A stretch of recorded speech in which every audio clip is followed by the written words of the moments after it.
এটা যদি এমসিকিউতে আসে তাহলে এই প্রশ্নটা কত দ্রুত সলভ করা যায় তাহলে দেখো আমরা করার চেষ্টা করি। প্রথম আমরা যেদিকে তাকাবো সেটা হচ্ছে রুটের দিকে তাকাবো। এবার অপশনে দেখবা প্লাস মাইনাস এভাবে তোমাকে দেওয়া থাকবে। তো প্লাস মাইনাস এভাবে যদি দেওয়া থাকে অসুবিধা নেই, আমরা জাস্ট তাকাবো কোনটা, আমরা তাকাবো হচ্ছে এখানে কি আছে 2 এর সামনে রুট মানে 2 এর সাথে কোন সংখ্যাটা মানে কোন চিহ্নটা আছে প্লাস, তাহলে প্লাস আছে মনে করো যে এইটার সাথে আর এটা অপশন ক আর ঘ এই দুইটা, তো বাকি দুইটা কিন্তু আমরা নগদে বাদ করে দিচ্ছি।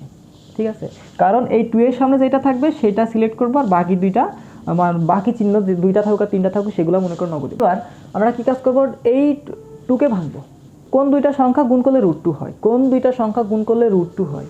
তাহলে এইটা আমরা জাস্ট যদি মাঝের পদটা ভাঙি আমার আর কোনো ক্যালকুলেশন করার দরকার নেই, তাহলে 2 × 1 এই দুইটা সংখ্যা যদি আমরা গুণ করি, এই দুইটা সংখ্যা যদি আমরা গুণ করি তাহলে দেখো এই আগেরটাই পাচ্ছি। আর এই দুইটা ফর্মুলার 2কে মেলানোর জন্য আমাদের অত মাথা ব্যথা নেই, আমাদের মাথা ব্যথা হচ্ছে রুটের মাঝখানেরটা। তাহলে রুটের মাঝখানে দেখো √2 আর কত 1, যদি রুট বসাই আর কিউব রুট বসাই 5 রুট যা বসাই সেটা তো সবসময় 1ই থাকবে।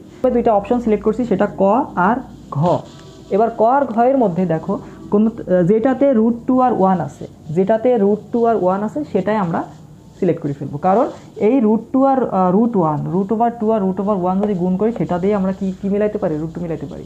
যদি মনে করো এমন আছে 7 + 4 √3, তো এবার এখন আমরা দেখবো হচ্ছে কোনটা কোন মানে এরকম একটা রাশি আছে, এই রাশিটার x এর মান কত, তো এখন আমরা একদম ফার্স্টলি যে কাজটা করবো সেটা হচ্ছে আগে চিহ্ন দেখবো যে কোনটার মধ্যে প্লাস আছে, কারণ এই যে রুট সম্মিলিত পদ 2ab এর পদ, তাহলে 2ab এর পদের সামনে কি চিহ্ন, প্লাস চিহ্ন। তাহলে প্লাস চিহ্ন যদি ক অথবা দুইটা অথবা তিনটা থাকে, মানে যেখানে থাকে সেখানে আমাদের ফাইন্ড করতে হবে। আচ্ছা, যদি দেখো যে প্লাস একটাই আছে, বাকিগুলো সব মাইনাস, তাহলে তোমার আর অ্যান্সার মানে ম্যাথ করার দরকারই নেই, তুমি চোখ কান বুঝে প্লাসটাই টিক দিয়ে চলে আসবা যদি এমন পদ থাকে। এখন যদি দেখো যে এক্সের সামনে যদি আবার মাইনাস আছে তখন কিন্তু সমস্যা, কারণ এই মাইনাসটা আবার এই পাশে এসে আবার ঝামেলা করবে।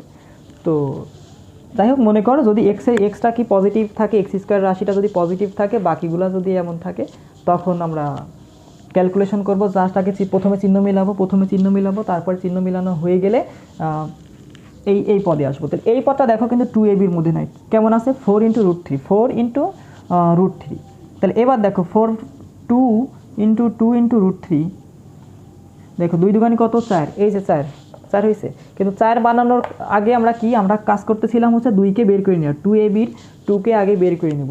2কে বের করে নেওয়ার পরে বাকি যেটা থাকবে সেই দুইটা সংখ্যাকে গুণ করে যোগ করার পরে দেখো এই সংখ্যাটা মিলে যায়। ঠিক আছে, যদি ম্যাথ না করে এমসিকিউতে তোমার তো সবসময় ম্যাথ করার দরকার নেই, আমার কি এমসিকিউ হচ্ছে ট্রিক্সের উপর কাজ করতে হবে। তো ট্রিক্সের উপর কাজ করতে হলে আমি জাস্ট দ্বিতীয় পদটা যদি দ্বিতীয় পদের চিহ্ন নিয়ে যদি আমরা কাজ করতে পারি তাহলে দেখো এর এমসিকিউ সলভ করতে আমার 10 সেকেন্ড সময় লাগে না। ঠিক আছে, তো এভাবে কাজ করবা। আর এমন মজায় তোমাকে ম্যাথ সলভ করানো হবে একমাত্র পিসিএম একাডেমিতে। তো কাজেই পিসিএম একাডেমিতে যোগদান শুরু করে দাও। তোমার এসএসসির যাত্রাটা যেন খুব ভালো হয়, খুব স্মুথলি যেন তুমি এসএসসি পরীক্ষাটা দিতে পারো, প্রশ্ন দেখে যেন তোমার মাথা চুলকানো না লাগে। সবার আগে পরীক্ষা দিয়ে বের হয়ে আসার জন্য আজই যোগাযোগ করো পিসিএম একাডেমিতে।